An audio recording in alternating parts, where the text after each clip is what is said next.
So yesterday I made a bit of a mistake, a bit of a boo-boo. So what ended up happening, I didn't tarp up anything yesterday because I was looking at the weather forecast and it wasn't calling for any rain. There's no rain, and we're here in Tucson and it freaking never rains.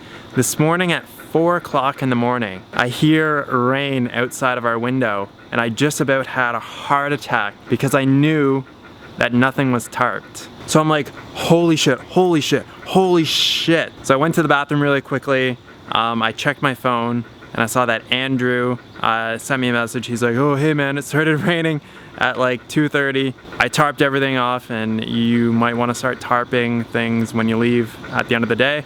And I was just like, holy shit, thank you so much. So there's a little bit of water that's in here, in the cavities. The material over there just looks fine. It'll dry up, no problem. I was like freaking out in my mind this morning. I was like, holy shit. Like, what are the chances that it'll rain 2 or 3 times like this this past week? It's crazy. So I'm gonna take a few towels and just kind of dry this off a little bit, and then it'll evaporate a lot quicker. So what I also got, I just stopped at Lowe's on the way over here, and what I got was a super long 1/2-inch drill bit. So the reason why I got this is that I don't have to remove the framing on the trailer on this portion here. So I can literally just drill all the way down through the bottom of the runner beam, and then I can just bolt it directly from that without actually having to remove the framing, because one of those standard 1/2-inch bits won't reach through the 2x4 and through the 3-inch runner. And I really don't want to go underneath the trailer and drill up. That's just like a mess. And that's what we're gonna be working on today. And then hopefully, maybe if things dry out enough, I can start with the foam insulation there.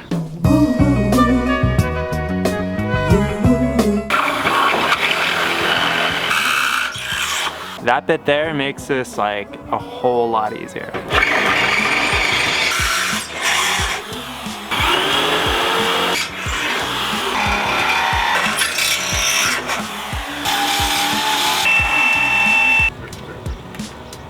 All right, so I've just spent the morning just kind of messing around with the holes and getting the bolts down into the trailer. I've got enough now to feel comfortable to actually bolt the entire thing down to the trailer, so that's good.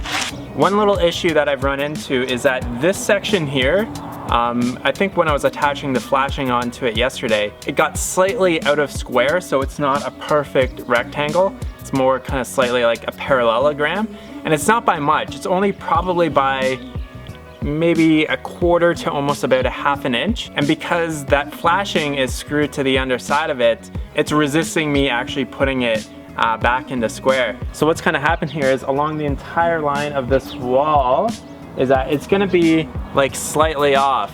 It's not gonna be perfectly straight. It's gonna maybe end up like just a little bit off center, which isn't a huge deal, but I would prefer to have it perfectly straight the entire way down. So that's just one little thing that I've kind of been dealing with. I've attached 3 of the bolts on the rear section there.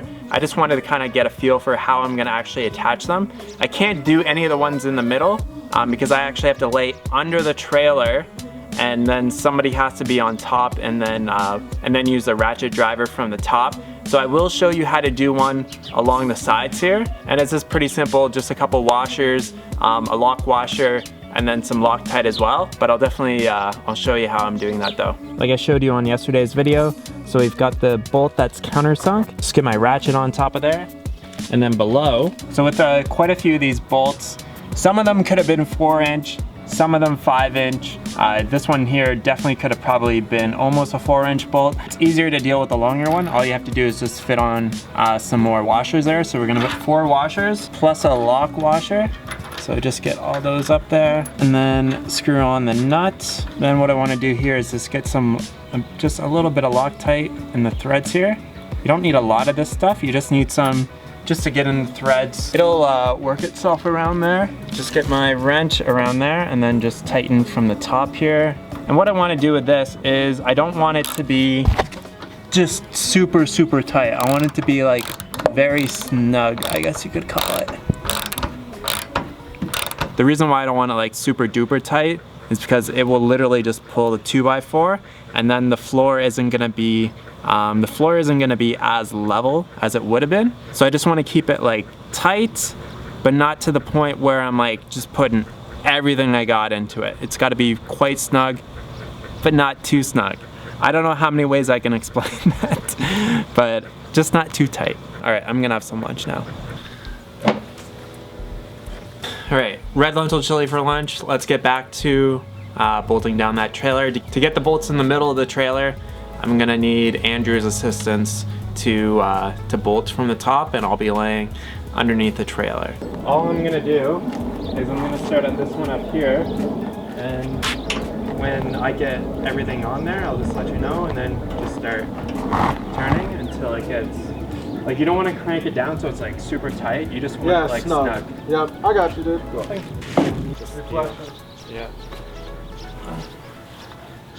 Be the bolt that's just like, yeah, you gotta wait. I'll let you know when. It's definitely gonna rain tonight. Yeah?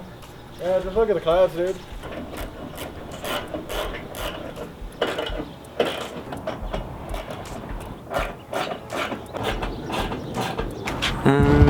So Andrew helped me get all the bolts that I couldn't do myself. So all the ones in the middle there, got those ones tightened up. Now I'm gonna go around on the outside and get those going. I will probably have to finish the actual bolting tomorrow because I underestimated how many washers that I would need. I just assumed when I started that I would just need one per side, which is what you normally do, but I went and got 30 more this morning, but I think I'm still even gonna need some more because I've had to put sometimes 3 to 5 washers on the underside just because the bolts are just too long for some of them. All right, so the subfloor is almost 100% complete, secured to the trailer. So I just need to grab some washers and one more bolt on the way home, and then I can finish it up right when I get here tomorrow.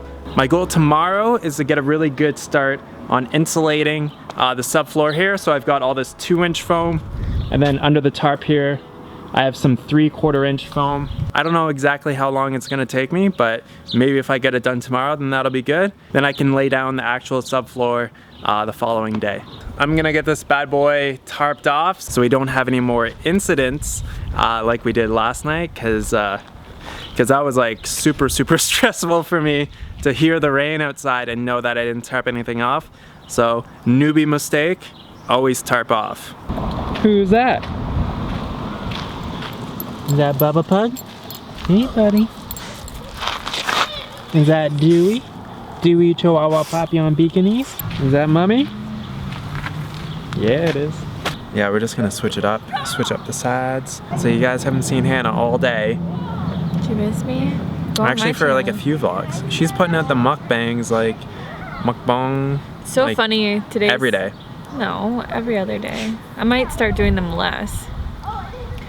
It's so funny because somebody was like, they commented on my channel and they're like, you're just doing this for views. And it's like, I think every YouTuber just makes videos for views so that people see it and go vegan, but whatever. No, like every YouTuber just puts videos up and hopes no one watches them. Yeah, like obviously we're trying to like get views and subscribers. Like that's kind of like the point.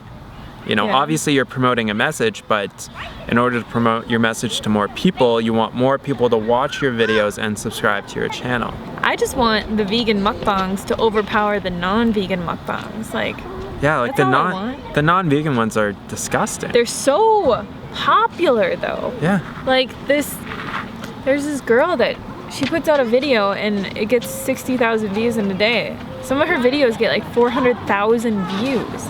She's just eating food, like shitty food.